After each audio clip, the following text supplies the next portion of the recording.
Hello friends, मैं doctor Shifali Agarwal. आज अपने इस वीडियो में आपको बहुत ही कॉमन प्रॉब्लम हेयर लॉस के बारे में बताऊंगी।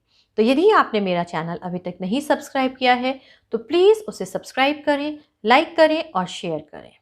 अब हेयर लॉस के पहले जानने से पहले मैं आपको बता दूं कि हमारे हेयर के 3 पार्ट होते हैं।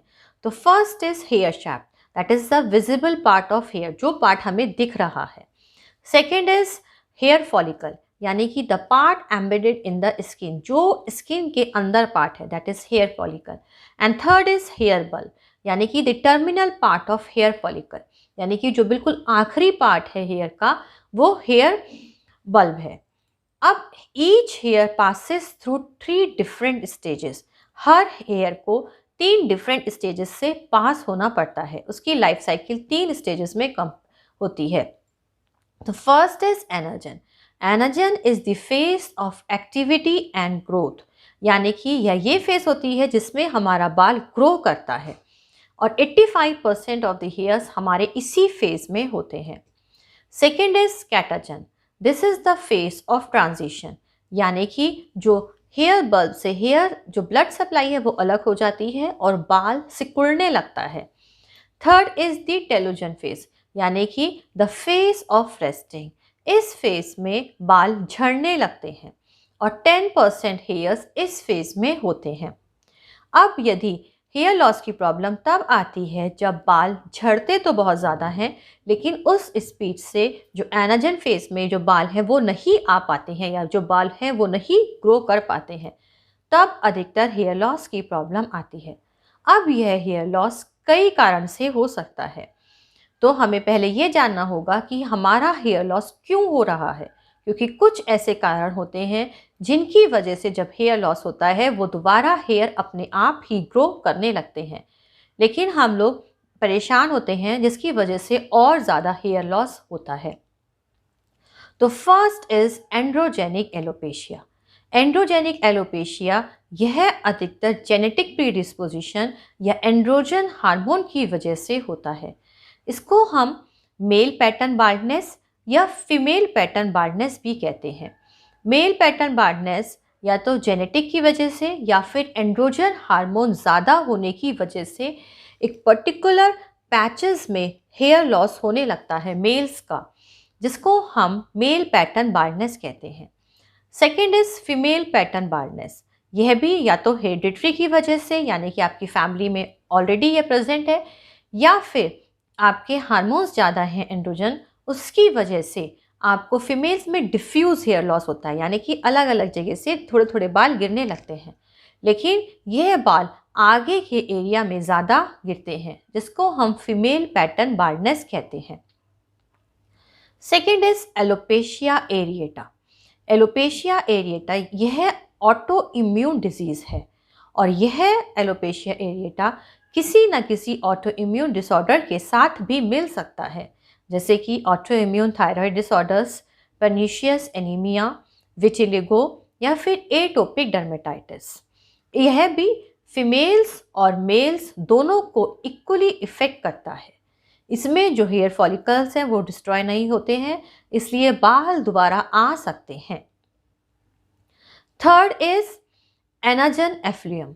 यह इस तरीके का हेयर लॉस अधिकतर उन लोगों में होता है जिन लोगों को कैंसर के ट्रीटमेंट की वजह से रेडिएशन या कीमोथेरेपी लेनी पड़ती है, और इस तरीके का हेयर लॉस अधिकतर ट्रीटमेंट के बाद अपने आप ही ठीक हो जाता है, यानी कि बाल दोबारा अपने आप ही आने लगते हैं।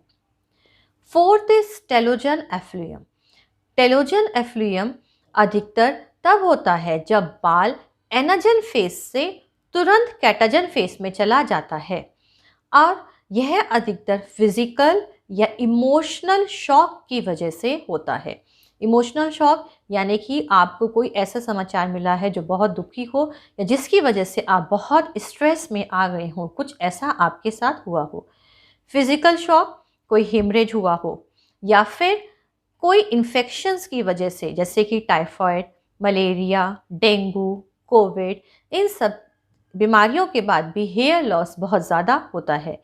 या फिर सर्जरी, उसमें माइनर सर्जरी भी हो सकती है, मेजर सर्जरी भी हो सकती है। कई बार यह एनेस्थीसिया देने की वजह से भी हेयर लॉस होता है। या फिर जो लोग बहुत ज़्यादा तनाव में रहते हैं उन लोगों को भी हेयर लॉस बहुत ज़्यादा होता है।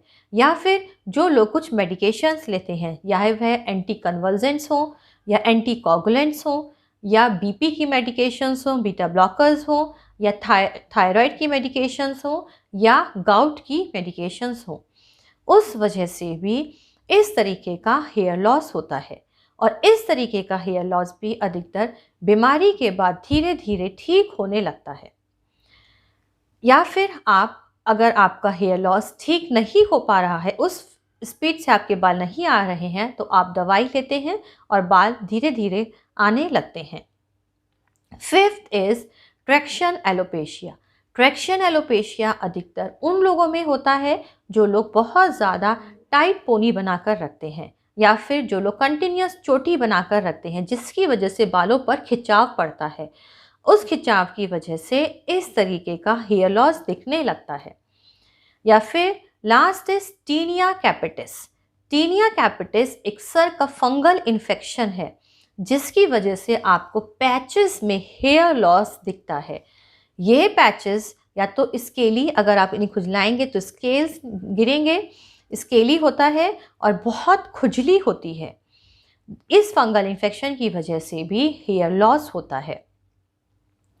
और कुछ ऐसे कारण हैं जिनकी वजह से हेयर लॉस बहुत ज़्यादा मिलता है, जैसे कि जो लोग बहुत ज़्यादा धूप में रहते हैं, या फिर मॉनसून वेदर में, या फिर एयर ड्राई है बहुत ज़्यादा, या फिर आप पानी ऐसा यूज़ कर रहे हैं हार्ड वाटर वॉश करने के लिए जिसकी वजह से आपका हेयर लॉस हो रहा है, या फिर आप बहुत ज़्यादा केमिकल्स का एक्सपोजर हो रहा है आपके हेयर्स पे, चाहे वो स्ट्रेटनिंग के लिए हो, चाहे वो कलरिंग के लिए हो, या फिर आप बहुत ज़्यादा तनाव में रहते हैं। तो ये सब कारण हैं जिनकी वजह से हमारा हेयर लॉस होता है।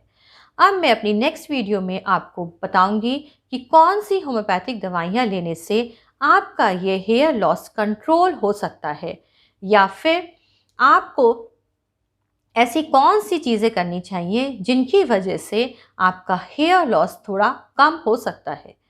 तो प्लीज़ मेरे साथ जुड़े रहने के लिए मेरे चैनल को सब्सक्राइब करें, लाइक करें और शेयर करें।